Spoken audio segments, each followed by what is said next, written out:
नमस्कार दोस्तों, मैं राजेंद्र कुमार। इस समय हमारे बीच में सुरेंद्र बड़ौता जी हैं, जो कि ब्राह्मण समाज में एक बहुत ही अच्छी पहचान रखते हैं और ब्राह्मण समाज के लिए वो हमेशा तत्पर रहे हैं। समाज में एक नई दिशा दिखाने का उनका योगदान रहा है। चलेंगे रहा, बातचीत करने का प्रयास करेंगे, क्या क्या उनकी योग्यता है और उन पर चलते हैं और बातचीत करते हैं। सर नमस्कार। नमस्कार। सर, पहले तो आप हमारे दर्शकों को अपना नाम बताएं थोड़ा सा।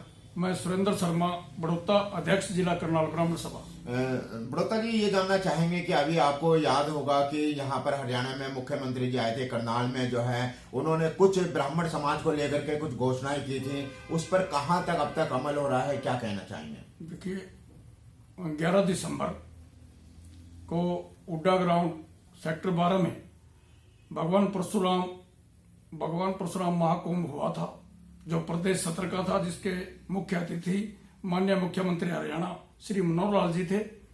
उसमें ब्राह्मण समाज को काफी सौगात सीएम साहब ने दी थी, जिसमें ये अपना मेडिकल कॉलेज है जी कैथल का, उसका नाम भगवान परशुराम जी के नाम से, एक महर्षि चाणक्य की चेयर स्थापित करने की घोषणा की थी एमडी यूनिवर्सिटी रोहतक जी।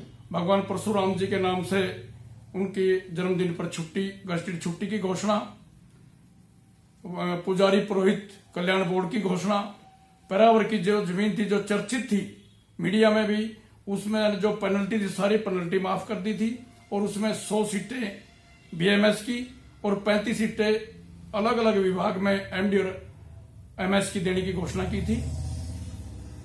यहाँ करनाल में जो अपना गांधी चौक से लेकर के अपना भगवान परशुराम चौक तक मार्ग का नाम भगवान परशुराम जी के नाम से, पुराना जो अपना भगवान परशुराम चौक है उसका जीर्णोद्धार, भाई मतीदास और सतीदास चौक की घोषणा बनाने की घोषणा, एक यहाँ पर जो पार्क है 32-33 में जी, उसमें भगवान परशुराम जी की भव्य प्रतिमा लगाने की घोषणा, और 2000 वर्ग गज की अपना धर्मशाला के लिए जगह देने की घोषणा की थी, जिसमें ना एक डाक टिकट जारी करने की, भगवान परशुराम जी के नाम से डाक टिकट जारी करने की घोषणा। काफी जो सौगात सीएम साहब ने दी थी उन पर कार्य करना शुरू हो गया, जिसमें कुछ दिन पहले जो अपना कैथल मेडिकल कॉलेज के नोटिफिकेशन जारी कर दिया है। अपना गस्टेड छुट्टी के लिए जो जन्मोत्सव पर भगवान परशुराम जी की गस्टेड छुट्टी का नोटिफिकेशन जारी हो गया है, और हरियाणा सरकार ने, माननीय मुख्यमंत्री जी ने भारत सरकार को जो टिकट जारी करनी है भगवान परशुराम जी ने, उसकी चिट्ठी लिख दी है। वो भी जल्दी उस पर भी कार्रवाई हो जाएगी। मैं माननीय मुख्यमंत्री जी का अपनी तरफ से, अपने पूरे हरियाणा के ब्राह्मण समाज की तरफ से आभार व्यक्त करता हूँ, धन्यवाद करता हूँ। और हमने अब 16 डिस्ट्रिक्ट में जो भगवान परशुराम महाकुंभ में ब्राह्मण समाज के प्रधान, उनके कार्यकारिणी और साथ में समाज आया था, सर्व समाज आया था, उनका धन्यवाद हमने 16 डिस्ट्रिक्ट में अपनी कार्यकारिणी के साथ किया है। कुछ 6 डिस्ट्रिक्ट रह रहे हैं, उनमें भी हम जल्दी है ना उनका आभार व्यक्त करने के लिए जाएंगे। और मैं आपसे एक और बात कहता हूं, क्योंकि समाज में 1966 में हरियाणा बना था, आज तक किसी इतनी सरकारें आई, किसी भी सरकार ने भगवान परशुराम को याद नहीं किया।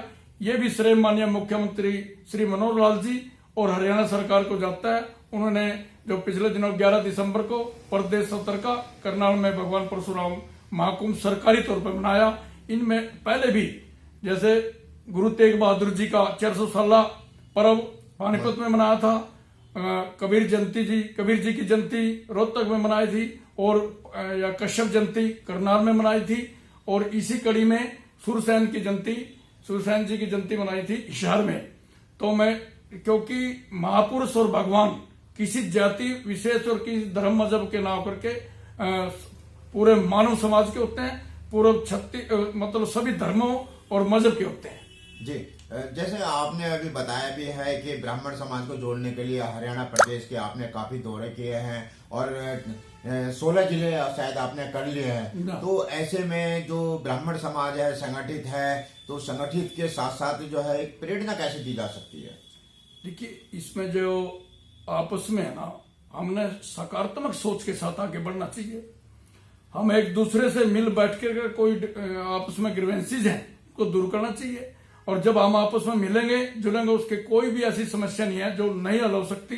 और मैं आपको एक और बात कहता हूं, जैसे भगवान परशुराम महाकुंभ हुआ था प्रदेश सत्र का, इसमें 36 कौम 36 बिरादरी का भाईचारा नजर आया, क्योंकि इसमें सभी ने जो भगवान परशुराम में आस्था रखते थे, वह किसी भी समाज के थे, सभी लोग यहाँ इकट्ठे हुए थे। और इसको इकट्ठा करने में हमारे कार्तिकेय शर्मा जी जो संसद हैं, जी जी, अपना राज्यसभा के सांसद राज्यसभा संसद में सुनील शर्मा जी जो चीफ कोऑर्डिनेटर हैं HIDC के, राहुल मोहन शर्मा जी उप महाधिवक्ता जी हैं, और शिषपाल जी जो करनाल से हैं, कुलदीप गुवाना से, इन्होंने सारे हरियाणा में हमारी टीम ने पूरी ने मिल करके जो इनको भगवान परशुराम जी को इसका अपना सम्मेलन को कामयाब किया।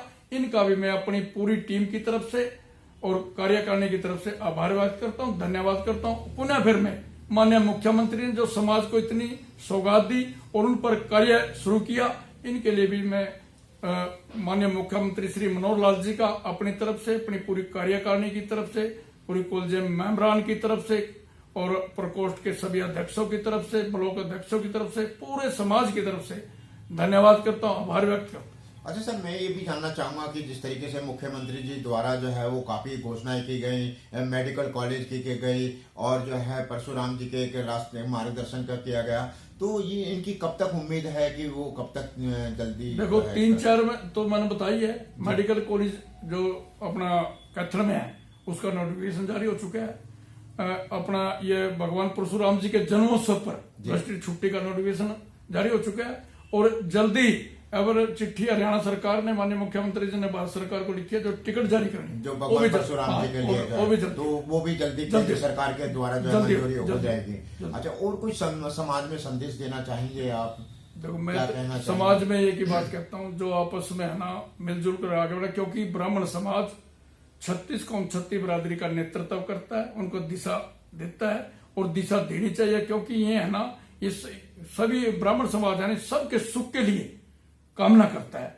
और मैं आपका आपसी भाईचारे को भी बढ़ाने में ब्राह्मण समाज का अहम योगदान है। सर, मैं एक चीज और भी जानना चाहूंगा कि जैसे आप ब्राह्मण समाज के जो है यहाँ के अध्यक्ष भी हैं और काफी लंबे समय से रह रहे हैं, ऐसे में कोई आपका अपना जीवन का एक्सपीरियंस जो आपको हमेशा याद करता हो कभी? देखिए, मैं तो जब से है ना मैं 20-21 साल का था जब यहाँ पर सक्रिय हुआ ब्राह्मण समाज में। मैं 8 से 24 साल 8 प्लान सीनियर वाइस प्रेसिडेंट रहा, और अब 5वीं प्लान है मैं इसका जिले का अध्यक्ष समाज द्वारा बनाया, मेरा समाज द्वारा बनाया गया।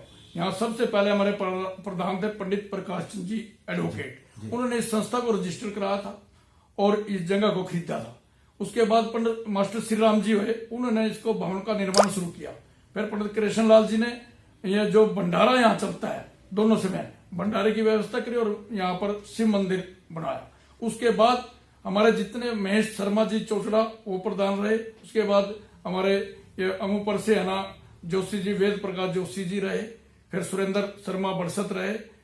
उसके बाद अमरनाथ जी कारसा, सुखदेव शर्मा जी सालवन रहे। उसके बाद मैं 5 प्लान से हूँ।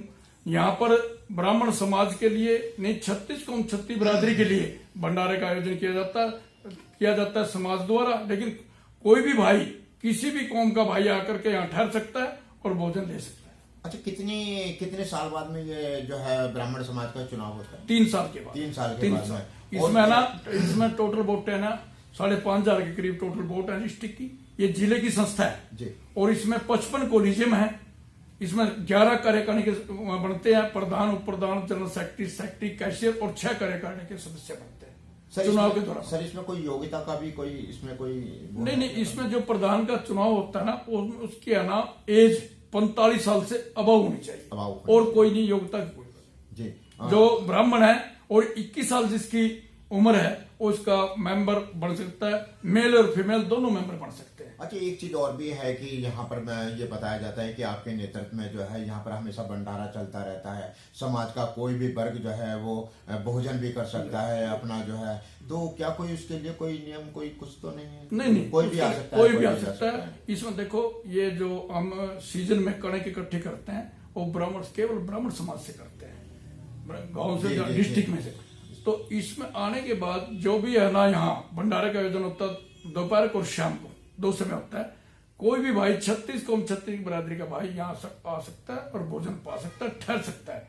ये किसी पर कोई बैन नहीं है, कोई भी आ सकता है। जी, हमारे दर्शकों को कोई और संदेश देना चाहेंगे आप, क्या कहना चाहेंगे? मैं तो कहूँ कभी आओ, आप भी विजिट करो, देखो। यहाँ आने के बाद आपके पास कोई यहाँ की कोई कमी पेशी हो हमारे को बताए, ताकि हम उस पर समय रहते सुधार कर सकें। धन्यवाद। देखिए, हमारे बीच में सुरेंद्र बड़ौता जी थे, जो कि काफी लंबे अरसे से जो है समाज की सेवा कर रहे हैं। और बहुत बहुत सभी लोगों का, दर्शकों का नमस्कार। जय हिंद, जय भारत, धन्यवाद।